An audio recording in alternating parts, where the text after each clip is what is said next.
compétition qui est de manière donc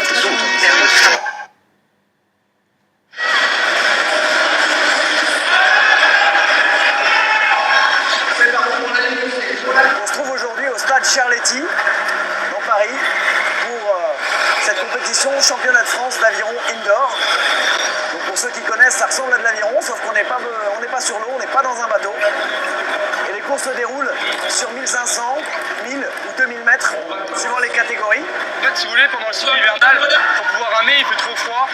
Donc on s'entraîne beaucoup sur ces machines-là en intérieur, où on peut être chauffé, tout ça. Et en fait, ça concrétise tout l'entraînement hivernal qui est le plus dur de l'année. Ça marque le début de la compétition sur l'eau pure et dure. Là, nous sommes dans la salle d'échauffement, donc on se prépare afin de rentrer dans la salle le plus chaud possible et le plus prêt pour pouvoir donner le maximum.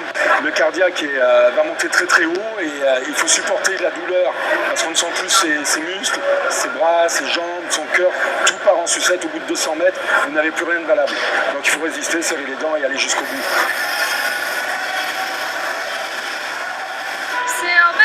C'est pas comme sur l'eau là, c'est vraiment que notre puissance, il n'y a pas de technique, on est à l'intérieur donc on n'a pas d'oxygène, on va dire bien, et c'est vraiment très dur parce que c'est que le physique et rien d'autre. Il y a souvent des sportifs qui ont du mal à gérer cette énergie et qui se retrouvent allongés à la fin de l'épreuve.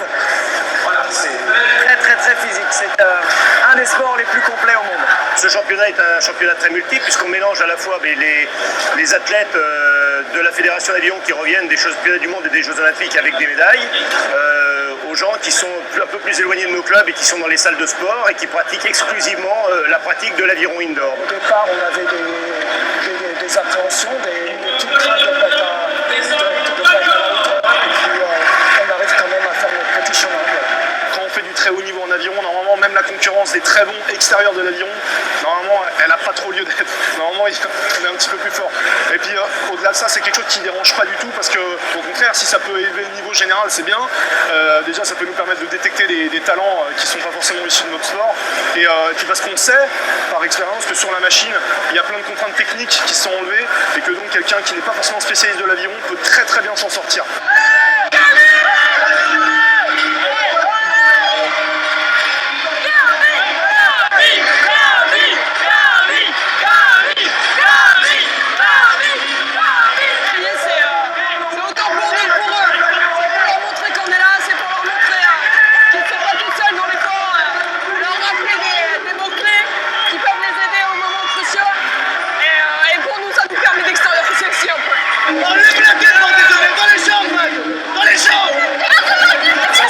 On a toujours l'habitude de s'haranguer entre nous-mêmes. Donc là, on est obligé de le motiver. Ça fait partie du truc, quoi. Ça fait partie du sport.